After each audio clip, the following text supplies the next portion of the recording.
Nchi ya ahadi napenda kuifananisha na destiny, mahali ambako Mungu amekusudia ukakae kwa uhuru, ukimtumikia kwa uhuru wote. Uhuru wa kifedha, uhuru wa kiafya, uhuru wa kiuchumi, uhuru wa kibiashara, wa kielimu, uhuru katika kila eneo la maisha yako. Bwana Yesu asifiwe sana. Kwa hiyo kuna aina ya level ambao kila mtu anatamani kufika.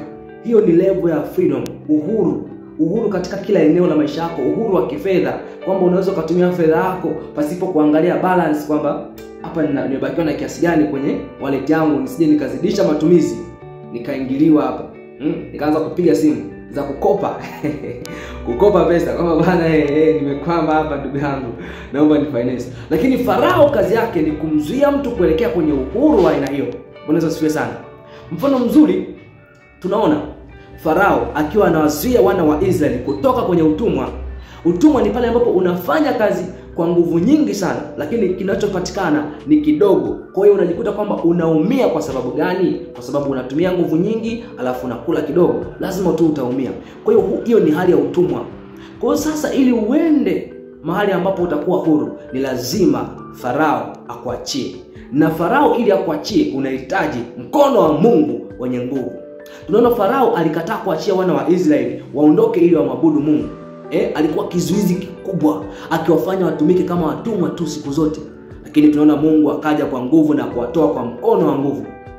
Hata leo Mungu ni yule yule ambaye atavunja kila Farao anayekataa kukuacha huru ili umtumikie Mungu wako kwa uhuru. Inawezekana unateswa na magonjwa, unateswa na vifungo vya masikini, vifungo vya kukataliwa, vifungo vya kudharauliwa, lakini Mungu mwenye nguvu aliyefanya wakati ule anaweza kufanya kwako.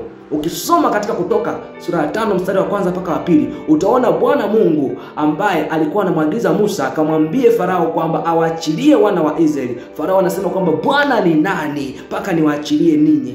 Simjui huyo Bwana, kwa hiyo sitawaacha ninyi muende. Farao alikuwa na dharau. Farao hamjui Mungu ambaye unamtumikia wewe ana nguvu kiasi gani. Ndio maana anajaribu kukupinga siku zote hizi. Ndio maana anajaribu kukuzuia siku zote hizi. Anakuzuia, anakupinga ili usiende kwenye nchi yako ya ahadi ambayo Bwana Mungu wako anataka uende ukamtumikie. Lakini katika Kutoka sura ya 6 mstari wa 1, tunaona Biblia inasema kwamba kisha Bwana akamwambia Musa, sasa utauona nitakayowatendea Farao. Sasa utaona nitakayomtenda Farao, maana atawaruhusu waende kwa mkono wa nguvu. Naam, kwa mkono wa nguvu atawafukuza katika nchi yake. Na ndipo tunaona sasa Farao mwenyewe akanyosha mikono juu, akawafukuza, ondokeni, ondokeni, ondokeni. Akawaachia pasipo kuwazuia, akawaambia chukueni kila kitu muondoke. Na leo hii Mungu anakwenda kumwadhibu Farao yoyote ambaye anakutesa kwenye eneo lolote la maisha yako, anayekutesa kwenye uchumi wako, anayetesa familia yako, anayetesa elimu yako, anayetesa kazi yako, anayetesa biashara yako, anayetesa mahusiano yako, anayetesa kila eneo la maisha yako.